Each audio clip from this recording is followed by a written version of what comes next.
Ndabasuhuje nizere ko mumeze neza mu bice by'igihugu byose bigiye bitandukanye.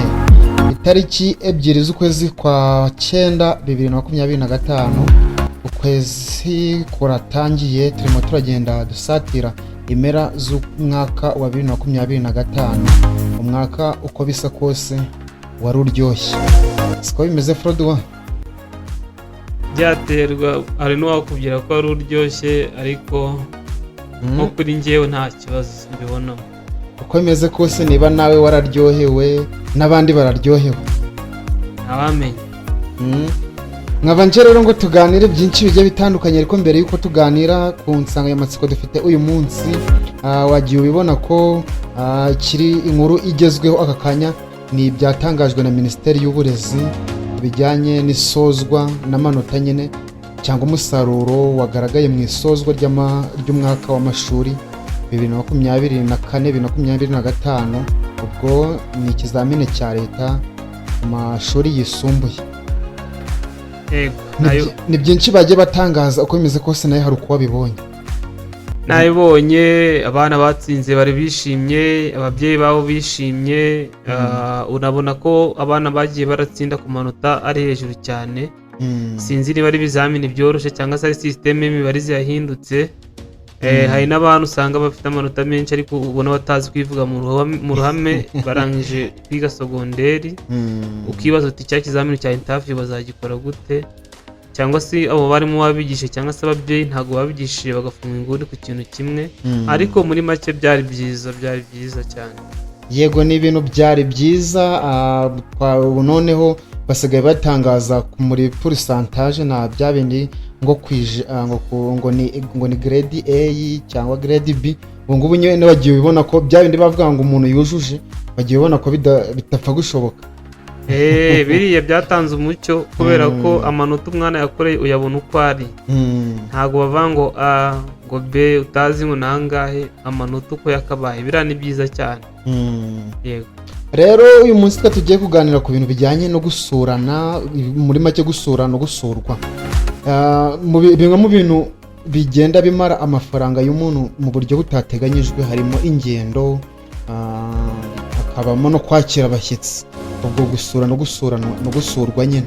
Uyu munsi rero turagira icyo tuvuga cyangwa ibyo turiganirira kuri iyi ngingo yo gusurana no gusurwa. Ubundi wowe iyo uteganya kwakira umushyitsi utangira kumwitegura ryari? Donc hari igihe umuntu ashobora kugusura yabikwisabiye, cyangwa se akagusura wabimwisabiye. Aho imyiteguro ibitandukanye. Hari n'uwagutungura. Ugutunguye rero buryo icyo agusanganye nicyo umwakiza. Ako ntago bivanaho. Hari abantu buhita ubona bahise bajya kwa kazungu gufata udufanta n'uduki twose. Uwo mushitsi buryo ugutunguye ntabwo ari umuntu wakwiriye guhita ujya gufata dufanta. Birakwiye wenda kugira ngo atagucisha mu ijisho bimwe by'iki gihe. Ariko buryo umushitsi ugutunguye ntekereza ko mbere y'uko aza aba nawe yisetinzemo ko icyo arasanga ari cyo ari buze gutora, kimwe n'uko atagisanga. Rero kujya gufata utuntu kwa kazungu biterwa n'imitekerereze y'umuntu, ukaba watireka mwakire. Ariko kuri njyewe yagutunguye mba numva icyo asanze mu rugo nicyo wamwakiza, yanakibura akihangana. Naho uwo wasabye kagusura birumvikana uramutegura, kubera ko uramusaba tuzansure, akakwibariza igihe ukakimubwira bigendanye n'uko uzaba ufite ubwo bushobozi cyangwa se uburyo. none ugategura n'icyo ugomba kumwakiza akakibona. Hanyuma rero wabikwisabiye ko ashaka kugusura, umwakira mu buryo ubona ufitiye ubushobozi. Ubwo ni nk'ugutunguye. Ntabwo ni nk'ugutunguyemo ukuntu, ariko itandukaniro ririmo ni uko we akubwira mbere y'uko aza. Akaza ubizi. Ariko se buriya nk'iyo umuntu aguteguje ntabwo ushobora kwibwira akora hari ikintu azazana. Abantu benshi ni kuba bikeka. Reka tumane twanabona kino kintu burya gusurwa biri mu byiciro na generasiyo. Buriya se nk'umusore n'inkumi cyangwa se abahungu n'abakobwa bamwe bari muri relationship cyangwa se ari ababesto, wagize ngo yakuzanira iki? Akenshi hari n'igihe agusigira ibyago by'amadeni n'ibindi byago bizakuba igihe kinini cyane, cyangwa se ingaruka nyine ukanafatamo ingaruka utiteguye gushobora kuba zakubaho muri icyo gihe. icyo gihe uwo nguwo abo bantu b'urubyiruko cya generasiyo y'abantu muri relationship cyangwa se abakundana ntabwo twabishyira muri icyo cyiciro cyo kuvuga ngo hari ibintu ashobora kuba yakuzanira by'ukuntu yikoreye cyangwa se amafaranga ahubwo ukaza kugukonsoma ariko nk'urugero nka mama wawe atuye kure papa wawe mabukwe wawe cyangwa se ubukwe cyangwa se n'umuntu wo muri famiye mukuru bigendanye n'ukuntu mubanye n'ukuntu akuzi abenshi baza bikoreye imifuka amafaranga yego kuko abazi ko aje gusura famiye afite abana ugomba kurya akagiye ikintu agusigira yego ariko uko byaba bimeze kose uramutse ugiye gusura umuntu hari icyo ugomba kwitwaza ntabwo ari itegeko nyine gishobora nko kuba no ku ruhande rwawe biterwa n'ugiye gusura uwo ari we na generasiyo murimo mwese muramutse muri abanyeshuri ba kaminuza none se ko waba uri umunyeshuri icyo kwitwaza waba ugikuye aho ugikuye ushaka kuvuga uti wenda muri bunywa amazi cyangwa ninyabura njyewe wari ugiye gusura ndaza kuyigurira ahubwo byaterwa n'impamvu ugiye kumusura n'icyo mugamije kugira ngo musurane bikongera bigaterwa na hano aherereye aho aherereye yego nabyo byazamuka kuko hari igihe ushaka gusura umuntu ugakoresha 10,000 bya transport ubwo rero byanga byakunda umuntu asuye agakoresha 10,000 bya transport undi yakoresheje 3,000 intervale 7,000 yatuma ugura ikintu ukamujyanira undi nta kigura akoresheje 10 sinzi niba uri kubyumva ariko ukunze gusanga umuntu waje kure ari buzanye ikintu waje kure nyine nk'ubu ngubu njye nawe duturanye turamutse twigana nshobora kuza iwanyu gutyo gusa ariko ndamutse ngiye nk'irusizi nubwo ari kure biragoye ko napfa kugenda gutyo burya urukumbuzi ufitiye umuntu rumarwa n'ikintu umujyaniye akenshi nanone ibyishimo by'uko wasuye umuntu utari uguheruka icyo umujyaniye kirabyongera rero kubera ko uwo muntu udasanzwe umubona kenshi umukumbuye wenda uheruka kumubona kera mufite amateka muhuriyeho runaka yatumye umusura kuko ntabwo washaka gupfa gusura umuntu afite impamvu mwahuye cyangwa se impamvu yatumye muba inshuti hari ikintu witwaza kugira ngo cyongere wa mubano ndetse kinongere amarangamutima wa muntu usuye kugira ngo akwakire yishimye birenze uko yagomba kukwakira kuko kiriya kintu utwara nanone ntitwibyirengagize kitanga motivation kuwusuwe kikanongera ubushake bwo kukwitaho igihe uri aho ngaho wasuye yego wenda turacyatera akajisho ku rubyiruko nk'ubu umuntu murigana muri kaminuza cyangwa muri segonderi musanzwe mwigana bisanzwe ariko nyine nta n'umuzi wabo wundi umwe ateganyije kujya kumuganiriza cyangwa kumusura bwa mbere mu rugo iwabo ese ni ngombwa ko ku nshuro ya mbere ujyana ikintu cyangwa ibyiza ni uko wabanza ukahamenya ukazakijyana ku nshuro ikurikiye mwese mukiri abajene se mukiri abasingo ari umuhungu n'umuhungu cyangwa umukobwa n'umuhungu uko byaba bimeze kose bishoboka no kuba ari umukobwa n'umuhungu ariko badakundana cyangwa bitaraza mba mbona ntabwo ari ngombwa kugira ngo ugire icyo ujyana none se waba kugira icyo ujyana ahantu ku muntu nk'uwo nta kintu bisobanura reba none nta nubwo uhazi ushobora kubijyana ukabiyobana biravunye none se reka nkubwire uwo muntu ntabwo ari we nyir'urugo nta nubwo ugiye kumusura ari iwe ubwo se ujyanye ikintu ugasanga kuko ntabwo nibyo bafite gusa nyine nicyo kibazo cyangwa ntibakishimiye cyangwa hari n'ababyeyi buriya b'abana bagira imitekerereze yabo ushobora kukijyana ntakirye cyangwa se akakijugunya bigendanye n'uwakizanye uwo ari we cyangwa se yabaza wa muntu wasuwe ati uyu muntu wagusuye bite ukaba uri gusobanura impamvu yagusuye ibyo yikoreye bigatuma abihereza nk'amatungo cyangwa kubera n'amakuru make ugasanga ujyanye duke ntacyo tumaze burya biba byiza kwikorera ikintu ukakijyanira umuntu ugiye gusura ufite amakuru ye ahagije ukamenya ashobora ko iki kintu ujyanye nyine agikeneye cyangwa se aracyakira neza ikindi umujene nanone ntitwibagirwe ko abana bo muri kaminuza nta hantu bafite ho gukura numva kujya kumusura gusa byanga byakora ko ugiye kumusura ufite impamvu cyangwa se n'icyo uri gutekereza ko kizaba aho ngaho wagenda gusa ukamusura nawe atakwakiye ntabwo nabibonamo ikibazo upfa kuba mwaganira ukitahira icy'ingenzi ni uko umubona ariko hari akantu kajya kabaho ugasanga nyine wapanze n'umuntu kuri bumusure noneho aho hantu utanahaza ari ubwa mbere ugiye kujyayo nyine hari nayo mpamvu nakubwiye ko ku giti cyanjye ku nshuro ya mbere byanabaye byiza umuntu apfuye kwigenda gutyo gusa nta n'ikintu kimuvuna none ugasanga ugeze mu nzira wenda kuhagera ariko nyine nurahagera neza. Abenshi muri iyi minsi dukoresha telefone, ugahamagara ugahamagara bwa kabiri kugeza igihe uhisemo kwisubirira inyuma. Aho kantu nako urabizi ukomeze kose urabizi ko kabaho. Icyo gihe uwo muntu buriya ntabwo baramumenye neza, kuko urumva niba mwarapanze ko ajya kuza kumusura akabyemera, umunsi wo kugera ukagera ukanamubwira ko ugiye guhaguruka guze byanga byagonama muvugana, yego, bigeranye n'igihe urakoresha kugira ngo ugere iwabo, yego, akakibara yacunguza kuhagera ugahamagara telefone ugasanga ntiyo cyangwa se ntayifate agakuraho. Aho ngaho ubonye isomo ry'ubuntu. Nijoro ukajya kumva guhamagaye wisubira iyo byanarangiye, cyaka kwandikira ati ni nayicaginze cyangwa bari bayijyanye. Ubwo se wari we impamvu yawe yose wayemera? Ngewe icyo mvuze hari ubonye isomo ry'ubuntu ntabwo baba kwishuze, n'uvuga ngo uwo muntu mubana ntabwo ari umuntu ukwiriye kubana nawe. Umuntu udatekereje umwanya watakaje kuko byanga byakunda ugomba kuba uri gukora ibindi. Umuntu udatekereje tike wakoresheje, yego, umuntu udatekereje ku ntekerezo zawe wadeviye zigize umunsi, akabikansoringa byose, yarangiza akakwitaba nyuma ari uko wasubiye mu rugo atanamakingi sure ko wanageze mu rugo. Uwo muntu ushaka wamureka. Ibyo bintu bibakunda kubaho ku bantu, ariko ntabwo baba basuranye iwabo ko bapanga guhura, ariko twabyita nko gusurana. None se gusurana ubundi si ugura ko abantu bigendanye n'impamvu runaka bagahura ahantu runaka. N'ubundi dusanze guhura aricyo kintu cy'ingenzi kurushaho, kuko wenda birashoboka bitewe n'uko wamugani n'ukuntu ushaka kujya bizangane uburemere nyine ushaka kubihereza.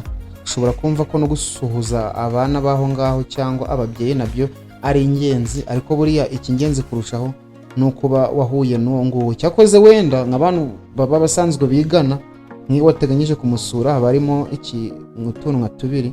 Cya mbere nko kuba ushaka kureba iwabo, nuvuga ngo ikintu cya mbere ubundi kiba kikujyanye ni ukumenya amakuru y'iwabo. Ayo makuru rero umenye niyo atuma ushaka kuba wakomeza kugira inshuti wo muntu, cyangwa se ukamugiraho imishinga, yego, cyangwa se ukamutekerezaho birenze.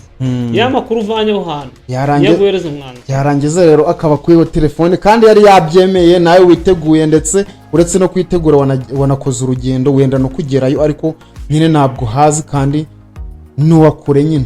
Ntekereza ko nyine buri ikintu cyose bagifite iherezo ryacyo, nuko umuntu abaho akapfa akazapfa. Nawe rero iherezo ry'uwo muntu kuba inshuti ye riba rirangiye. Kuba inshuti mvuga ntabwo ari kureka kumuvugisha, ariko nyine kumutekerezaho nk'umuntu mukeneranye urabihagarika. Iryo ryari ikosa ry'uwasuwe. Hari irindi kosa rero rikorwa n'umuntu wasuye, yego, bitewe wenda n'ubushobozi umuntu aba afite. Yani bavuga ngo umushyitsi akoresha imbuto, uretse ko atari imbuto gusa, ahubwo ashobora no gutuma utanga amaraso kugira haboneke icyo kurya, cyangwa ufata amadeni nyine izo mbuto ukajya no kwibiza abandi. Ahubwo ibyo bintu wabiteguye ntako utagize, wenda wanateguye nka kanusu kumufa k'akanyama. Ni ibintu ukoze bwa mbere n'ubusanzwe nawe ubwawe ntabwo ujya ukabona, warangiza ukajya kubona ukabona baje ari 3 cyangwa 4. Iryo naryo si ikosa harira. Ibyo bintu bikunda gukorwa n'abantu batari bashaka b'abajene, kubera ko bura mu rugo umuntu washatse ibyo byagorana, kubera ko impamvu buri muryango wose ukagira ufite uwubatse bagira plane z'urugo rwawe, cyane cyane mu minsi 30. Ubwo rero ikintu kije mu minsi 30 ntabwo gihindura plane zabo, ahubwo bagishyira muri ya plane kikavamo. Niyo mpamvu utajya kubona umuntu bigendanye n'uwari we ngo ahita, burya hari ababikora ariko bafite ngo umuntu akapfa kuza kugusura tujya kwiyindikisha inzoga, yego, ukajya kugura inyama ukavata mu mideni ngo nzishura abantu bafite nk'imishara, ariko buryo ubura kubara nabi. Ibyo gusanganye nibyo ugomba kumwakiza kubera ko ufite plan. Mbese nk'ubu ngubu ugize umwaku bikaba ngombwa ko harara ejo yarya iki? None se ejo ntuba muzarya? Wari wamuguriye inyama azi ngo nizo zihari. Izo ni ingaruka. Ugize impamvu ituma adataha kandi itamuturutseho, kandi kutamwirukana mu nzu ngo nturara hano. Ibaze kugira ngo wamugaburiye inyama saa 6 n'agasembuye cyangwa se agacupa, nimugoroba uzi ko umugaburira amateke.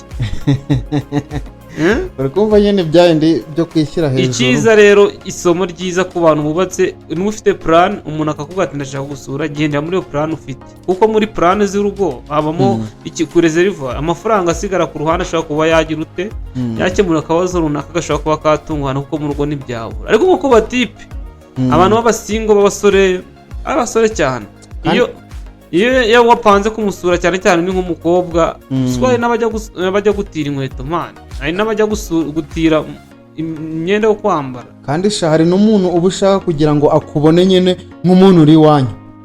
Niba wenda ari mu majyaruguru amenyereye ko heza ibirayi, none utetse amakaroni, utetse amafi, imiceri kandi yishakira ibyo birayi. Niba ari hehe yikenera ibitoki, utetse ibyo ngibyo by'inyama, kandi wenda nibyo yaje ahunze. Shareho narega nkubwire kwibwiza ukuri nicyo kintu cya mbere cyiza. Ni ukuri kw'Imana wo mu ijuru uko byaba bimeze kose nubwo abantu batabishobora. Umuntu wese uzagusura mu rugo cyangwa se uzagusura aho uba, ntuzashake kwigira uwo utari wo kugira ngo akunda kubone mu yindi image. Wewe igira uwo komeza ube wowe wowe, niba aje mu rugo ukomeze kuba iwanyu hagira aho ngaho, yego, hanyuma abigukundire mukomeze umubano. Cyangwa se ati sinashoboka n'uwo muntu n'ubundi kuzaba ariko kuri nawe nagukunda fotokopi ikindi kintu kitari wowe, nyuma akavumbura undi muntu utari wowe, bizaba ibibazo cyane. Ariko numwereka ukuri kwawe akakubanira akakwihangana mugakomeza muri kwa kuri kwawe nyine wamweretse, bizagorana cyane kugira ngo mube mwatandukana. Niko bimeze, yaba ari inshuti ya famiye, yaba ari umuntu mukundana, yaba ari umuvandimwe cyangwa se umuntu mwigana. Uko niko kuri kuzuye. Yego, uretse ko abantu batajya babishobora benshi. Yego, turacyarebera hamwe nyine amakosa agenda akorwa n'abasuwe ndetse n'abasuye agiye atandukanye. Hari n'ukuntu muba mwavuganye saa sita zuzuye ugasanga ntagaje saa sita, ahageze nka saa 10, kumva nabwo abakubarishije nabi. Ntekereza ko umuntu agipanga kuza gusura mugenda mujyana communication. Hari utangirutse story y'ubukwe yabaye, ariko reka umuntu ayivugaho mu kanya. Ariko ndi kuvuga nti iyo umuntu apanze kugusura mugenda mujyana communication. Niba arakoresha imodoka ashaka kugira ibyago imodoka igapfa bagategereza, cyangwa se akaba icyo bita jump, umuhanda hakazamo ibintu bya ambutiyage. Yego, izo ni impamvu. Nawe rero kubera ko urimo kugenda mukominikana birakorohera cyane mu buryo bw'imitekerereze. Ikibi uko ni ukuguhamagara akiva mu rugo akabya kundageraho saa sita, telefone ukayihamagara ukayibura, agahita yigira kompoza kujya kuwo saa 10 kandi akubye saa 6. Warambiwe. Ariko iyo mugenda mukominikana n'ubundi biryo wende uretse kuba byakonje kandi izo singaruka ziremereye, ariko araza akabisangaho. Rero niyo mpamvu abantu benshi muri iyi minsi bateka ari uko hageze. Nabyo nibyo buriya ni umubare mwiza ku babishoboye.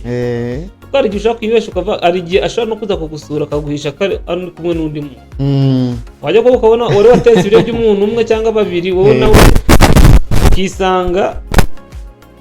ukisanga azanye n'undi muntu wa kabiri, wamutekera ibindi si ako kanya. Ariko icyiza twusanya ibyo kurya utekera uvuga ati ndamutekera uko yinjiye mu rugo cyagiye muri kuganira akita mu gikoni. Yego, barabikora bigakunda yamaje kugera mu rugo. Abenshi niko babigenza n'ibyo n'amakosa. Hari n'abakora iryo kosa ugasanga agiye kumugura icyo kunywa uko atananywa. Urugero ni umukobwa cyangwa n'umumama ukamugurira fanta y'igihumbi kandi we yarishakira kwinywera agashira. Ariko ibyo bikunze gukorwa nyine n'abantu babakene. Buri muntu wifite nyine abafite byose, abafite byose arakubwira ngo urahitamo iki. Niko gukira uvuga. Uko biri nyine, uko biri. Ntago ari 100% bivuge kuri kabiri top successful, ariko nyine at least nge ntekereza ko uwo muntu n'ubundi basanga bifite, cyangwa wenda nubwo yaba adakize ariko uwo munsi aba yawuteguye nyine. Uwo muntu ariko ibyo bintu basanga bifite mu rugo, ntabwo ari wa muntu ubigura kubera ko afite abashitsi. Wowe birumvika. Nge ndavuga nyine wa muntu upropose kugura umushitsi uraza kumuzura ikintu. Byaba byiza niba wenda utuye hafi hano uyu maje amati ndajya urumva ushaka kunywa iki.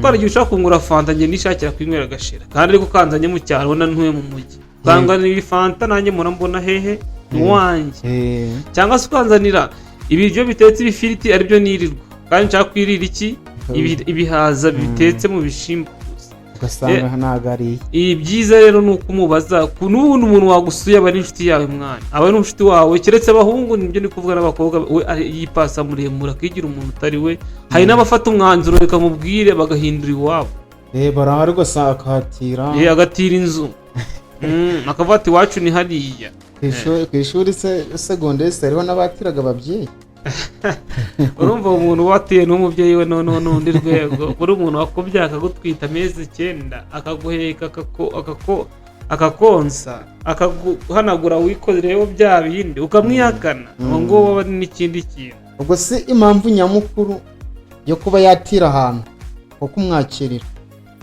atanahakorera wenda birashoboka ko yaba ari ku mpamvu z'akazi avuga ati nkorera hano mu mujyi ndabona kujya mu cyaro nyine byatugora ubwo wansanga no ku kazi naribi none kuba yatira kwa mugenzi we wumva byabiterwa n'iki none saho ku kazi ntabagira ataha akora yirirwa mu kazi akarara mu kazi no umuntu ashobora kuba araza mu masaha y'akazi ibyo byo birumvikana kandi adashaka gutaha ibyo byo birumvikana hari n'uburyo bwiza bwo kumwakira nta kibazo aje mu masaha y'akazi kandi ntabwo ugomba kurejeta akazi ngo ujye kumwakira uriya aranje ukoreshe ubikore byombi ukora akazi ariko nawe uri kumwakira ushaka gutira ahantu ho umwicaje akaba atuje nawe bari kubona kuri bizi none undi nta zindi gahunda afite agiye gutira mugenzi we yego uwo nguwo umwakiriye mu kazi birumvikana yego ariko uwo nguwo we ujya gutira mugenzi we geto cyangwa ahandi hantu wumva biba bigamije iki cyangwa biterwa n'iki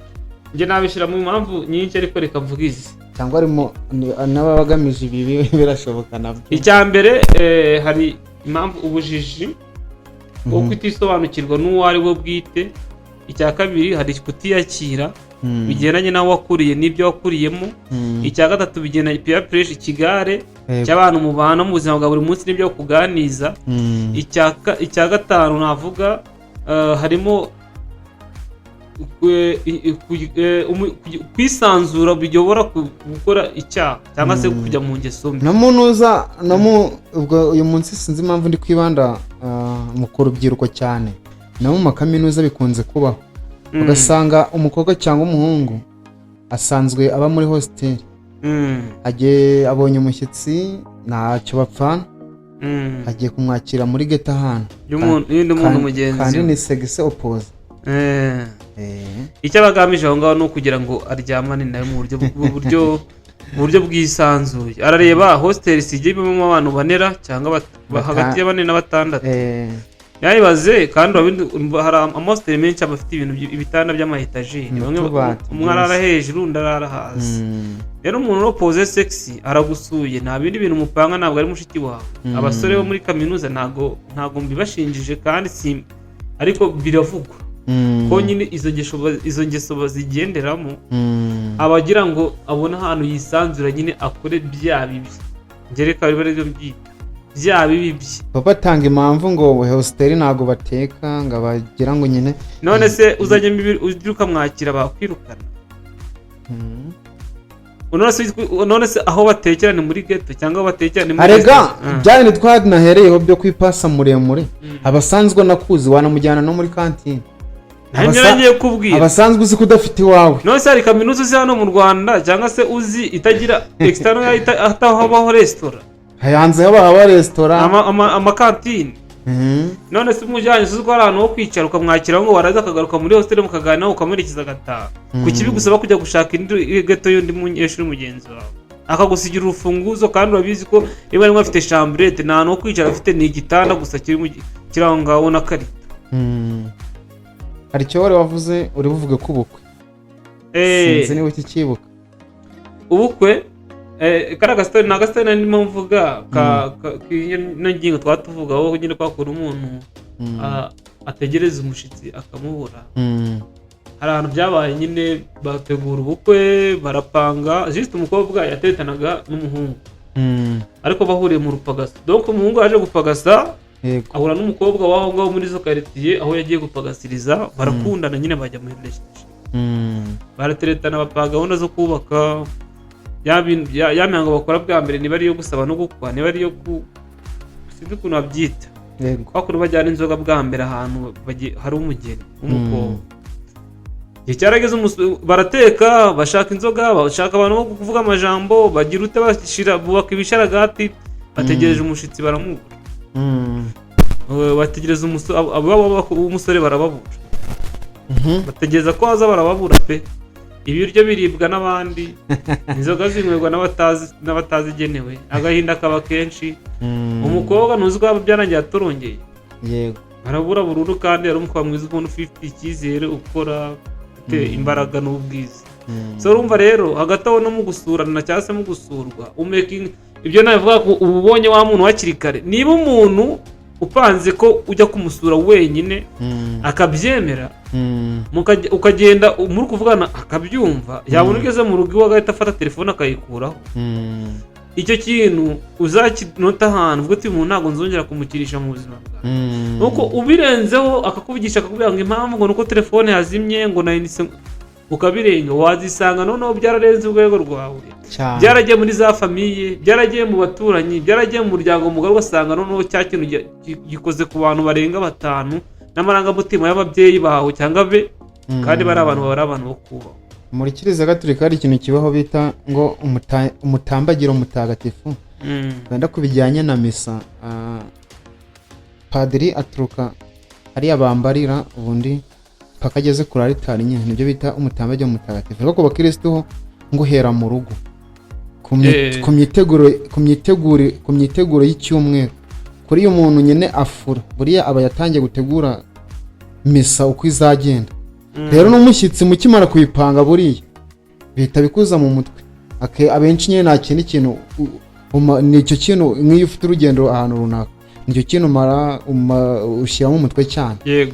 Ubwo rero nk'aho ngaho sinzi kuntu yabura iminota 10 ubu siko kandi ugasanga iyo bari kuri TikTok aremera akayikoresha harimo rimwe na cometse, ariko kuguhereza amakuru ahubwo ati wenda numbura ube wihanganye atariko ndahana, ugasanga biragoranye. Nose no kuvuga ko sharijere aba yayibuze. Buriya iyo ubwiye umuntu ngo ndashaka kuzagusura cyangwa se waretse nko gusura, kuvuga ngo yego uzaze cyangwa se uzaze ntuzaze, biba byoroshye cyangwa se biba binakomeye. Ariko iyo uvuze ngo yego uzaze, nuvuga ngo icyo gihe ukimara kuvuga ngo uzaze, bitangira kuza mu mutwe mu buryo buri automatically. Nibwo uhita upanga uburyo uzamwakira, uhita unabona ari kuza uburyo uzagera ku irembo n'uburyo uzamwakira. Rero uriya muntu bavuze ngo uzaze ukajya kugera mu rugo iwawe agafunga telefone, buriya ntabwo aba yaravuze ngo uzaze. Aba yaravuze ko munwa ko ugomba kuza, ariko mu mutima wawe harimo oya. Yego. Uwo muntu rero buriya nibyo nakubwiraga, ni ukumwitondera cyane. Ibyo bintu bikunda kuba ku bantu mbona bakunda guhura binyuze kuri social media, ama Facebook, ama Instagram, bakanikirana akavuga ati ntabwo kunze, reka tuzahurire ahangaha ntuyanga nawe tuyanga, reka tuzahure. Mugahura, mwamara guhura ukamutanga ahantu mugomba guhura mbere kugira ngo umanze wamubone isura. Yego. Iyo umaze kumubona isura ukabona atari matching yawe cyangwa se bitari kuvamo, uhita ufata telefone ukayikuraho. Ariko automatically urumva nabyo nubwo atari byiza, ariko umuntu ntabwo mwari mwabonana amaso ku maso, ntabwo mwamuziranye. Yego. Nubwo nabyo atari byiza, uko wagombye guhura nawe ukamubwira ko utamwishimiye, imishinga mwamuri gupanga ukavuga ati ihagararira aho ngaho, cyangwa ukabyihora undi munsi nyine ukabimubwira nyuma. Yageze mu rugo ngo ushaka kumutera agahinda gakabije, cyangwa se kwitekerezo cyane akaba yanagongwa n'imodoka agwariye iwanyu, cyangwa se ntataye. Hari umwana nzi byabaye hano mu Kamara, umukobwa yari aturutse i Rubavu, kandi kuva i Rubavu kugera iwabo na moto bari gutega icyata, aratega agera inama muri Nyakinama. Umusore amukwepera ku gikuta, arareba abona umukobwa atari mwiza, ahita afata telefone ayikuraho. Umukobwa arahamagara araheba, arongera asubira iwabo i Rubavu, fata itike y'i Rubavu, kuva i Rubavu kugerayo mu byaro by'iyo hepfo ni icyata. Urumva umuntu aba ari umugome kameme. Noneho wamugana hari igihe twibwira ngo byatewe n'uwo muriro, naho kumbi yanakubonye. Hari ijya kubona, buriya abanyarwandakazi cyangwa se igitsina abakobwa uzajya ubitondera. Buriya mushaka kuganira umwaka wose kandi agusekera, ariko akwanga kabisa, kandi wowe ubona akagusekera.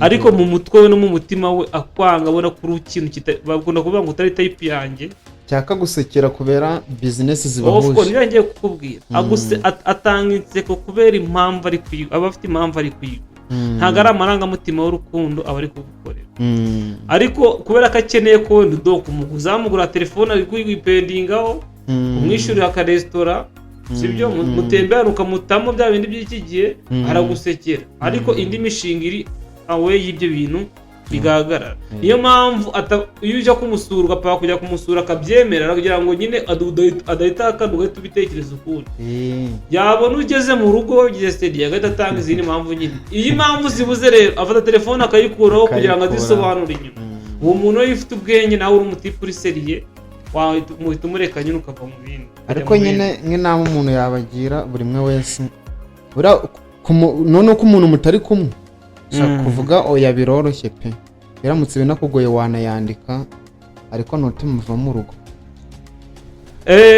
nyine urumva sinzi kereka niba ari ibintu bihinduka ari uko urugendo rwatangiye ariko njye numva ari ibintu biba byarateguwe Ebona abantu b'iki gihe sinzi ukuntu dusigaye twarabaye nanjye reka nishiremo ikintu ubana n'umuntu akubangamiye ariko ukajya umusekera bibaho da noneho umuntu mukabana ufite inshingano ugomba ufite uburyo ugomba kuzuza ariko stili hari ibyo utisanzuye umuntu akakubangamira ariko ugakomeza ukabana nawe kugira ngo wisoreze ibikuri ari naho haje habaza ibintu by'amabesto besto urirebye ntago ari umugore wawe ntago ari girlfriend besto minizi ntago ari partner ni umuntu usanzwe ni nka friend bisanzwe ntago njye mbifata nka buriya besto ntago ari friend sina girlfriend sina boyfriend sinzi cyari si ikintu sibitana gutyo gusa ni ikintu kiremye ariko cy'amafuti gishigikira ibibi hagati y'abantu babana kuko urumva niba mfite inshingano zo kuba ndi umugabo nshobora kubwira umudamu wanjye ngo ni best wanjye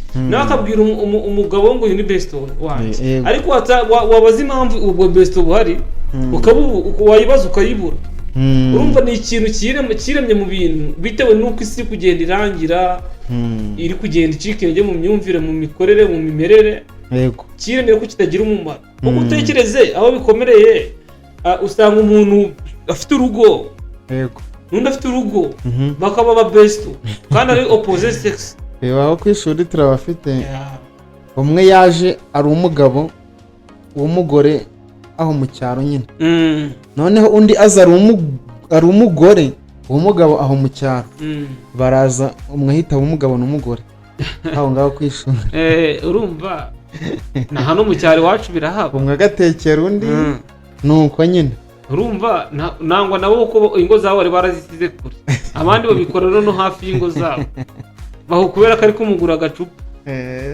mu isantere yo muri quartier y'iwanyu kandi buriya utuntu dutangaje cyangwa duteye ubwoba dukunze gukorwa n'abantu bize babisobanukiwe burya ubundi se kwiga ni icyo ngo kwiga ni ukujya ku ishuri ukwiga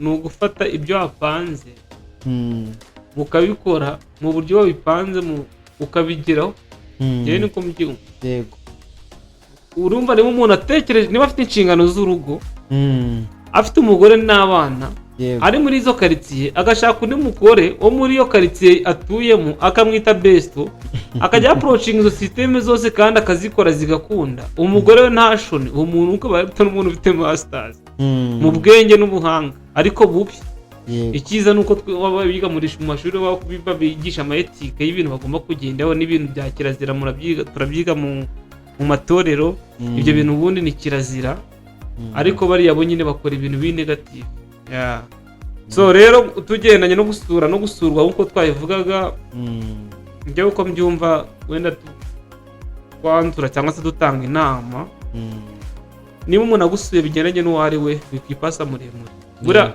abantu benshi bakunda kugorwa no kuba batari bisobanukirwa no kwibwiza ukuri njyewe niba nkora 50 wowe ukora 100 tuzagendana nta kibazo ariko kuri kwanjye kuzaba gutandukanye no kwawe niko bimeze reality iratandukanye uzambona mu myenda nambara bizangora cyane kugira ngo mbe nambara imyenda umeze nk'uwawe ninjya kwambara umeze nk'uwawe uhembwa 100 bizatangira kundusha imbaraga rero uwo muntu ugusuye nawe manzi umubwire ko ubushobozi bw'amafaranga wiza ku kwezi ari senkani, abimenye nubwo utabimubwira rimwe akagenda abimenya. Yego, namara kubimenya azamenya ko urwego rwawe rwo kumwakira ari urwo. yego, agusura abizi, ntabwo azakubaza inyama kandi ari kubona wifitiye iki intoryi, yego. ahubwo hari nawe biba ikibazo ukajya kumwakiza inyama ukavuga ati aya mafaranga wa ntabwo witeye icyuma, ntabwo bizagusiga ingaruka, ugasanga bene namubabashije kuba mwakije ibintu bihenze atabyifuza, nose nubizi ko bibaho. nta bantu wari wajya gusura cyangwa se ukajya kukwakira ukumvura wowe bitewe n'uko ibintu nakwakira. Bibaho cyane nibyo wanatekereza no kuntu wamuganiye ntacyo wizaniye ugase ubona bipfuye iki. Honestly hari agastori katubayeho tugeze kujya mu bukwe, njye n'umuntu runaka ntabwo na kera, ahantu twikoreye ifukire turagenda, tugezeyo urubu ifukire birimo nk'ibiro 5 by'impeke by'ibiro 5 by'impeke, amasaka ari ibiro nka 6, ibigori bari nk'ibiro nka 4, ibishimbo bari nk'ibiro nka 4, biguze ibihumbi nka 2. ugasanga bakwakije fanta 8, fanta 8 kuri 600 nanga nta kintu base. ubu uri kudufata mwuka byaramwe koko birabyara ngombwa ukumva ufite isoni. rero birabaza cyane kugira ngo ujye gusura umuntu uburyo kwakiye utaye biguteye isoni, cyangwa se uri kumutekerezaho nk'injiji. hari n'ujya gusura bitewe nanjye nuko yakwakiye, ukaba turi mu ntami waragira kandi wamusura bibaho. kubera iki kwipasa muremure, kubera iki kutisobanukirwa. bibaho hari n'abamara kubitegura ahubwo cyagiye baba bari gutaha, ugasanga nibwo bakoresha amafaranga menshi. none se abo baba batandukaniye ubundi nabo abantu bajya gufata inguzanyo yunguka muri banki, uzishyura umushahara uhembwa kugira ngo ukore ubukwe. aba batandukaniye he? ntaho pe.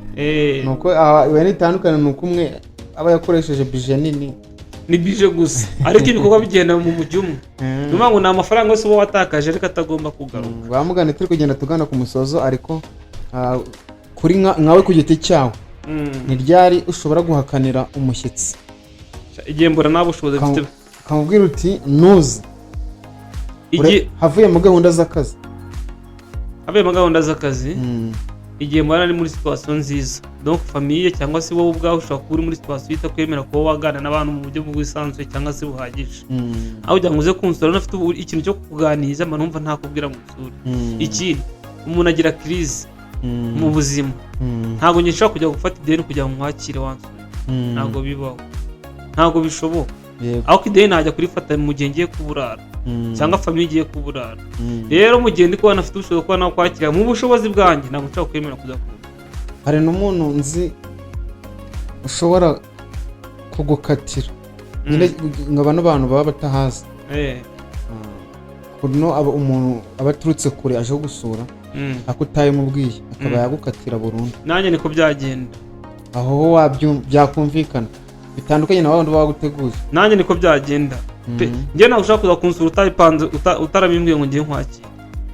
ako wapfa kumureka akahagera? ntabwo nabwo nyine akahagera ubwo mba namwakiye, ariko akubwiye ati ngeze hano mu mujyi wa Musanze, ati none ndangira tubambwiye ko ari mu ibyo bice ariko ntabwo ndi kwamenya neza. namurangira ariko ntabwo namwakira.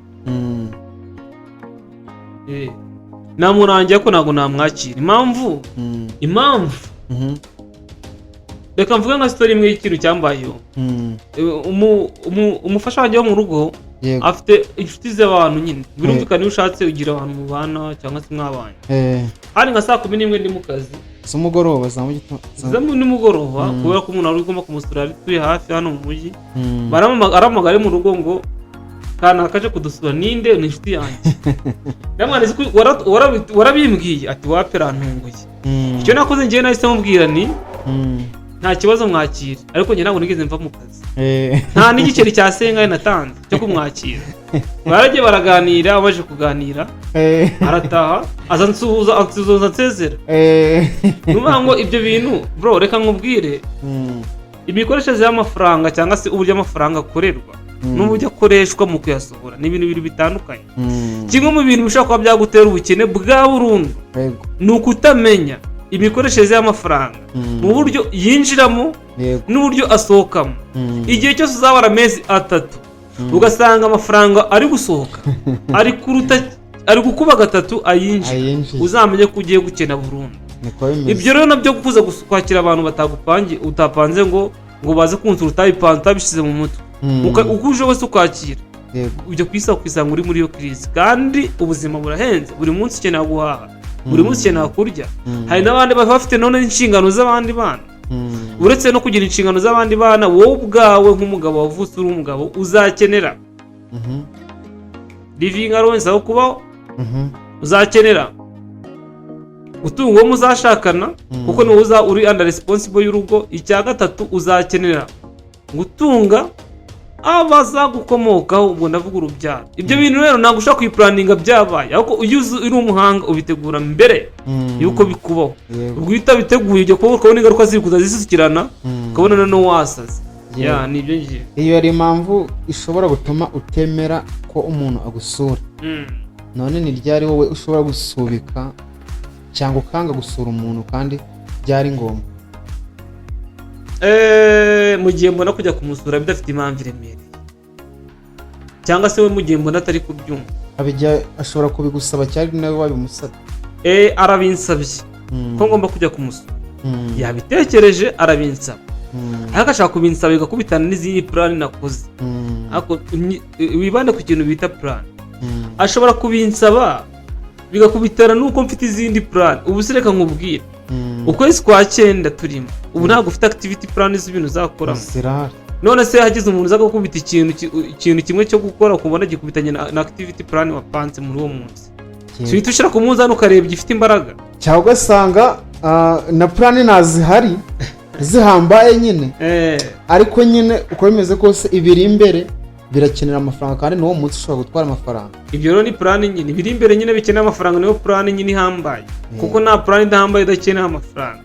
Bivuze iki rero? Ushira ku munzani ukareba. Nk'urugero ushaka kuba uri nko mu kazi ahantu urigize 3,000, ahubwo ati ejo ndagushaka kugira ngo dukwane kano kantu, ukabona ahantu uzajya hazakuba 3 y'amafaranga winjiza ku matike.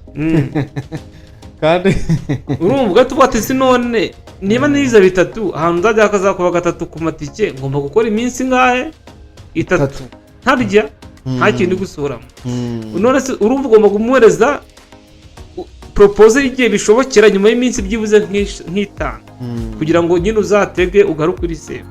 Iyo rero ise wiruka bati nta kibazo ejo nzaza, ujya kubona ukabona uri gukora ibintu bimeze nk'ibitobano cyane. Njye rero mu gihe ntago kumya ngo njye kugusura, njyewe nabyumva kubera ko ubipanze nanjye nkamureba ko kubishoboka. Urugendo ruransaba iki, nkareba nta ngaruka birangira kubona nagusura, nyuma ni naha ndumva ndi safe.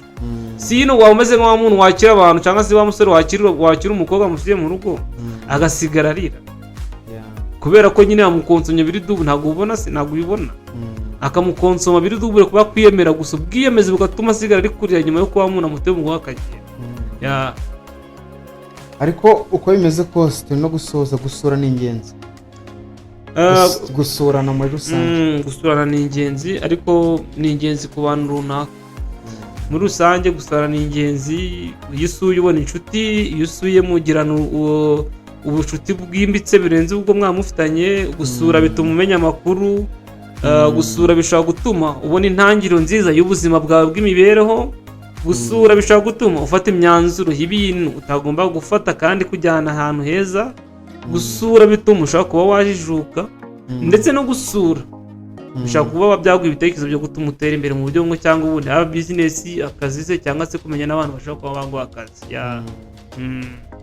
Ubwo iyo umuntu agusuye ntazagaruke, ukeka iki?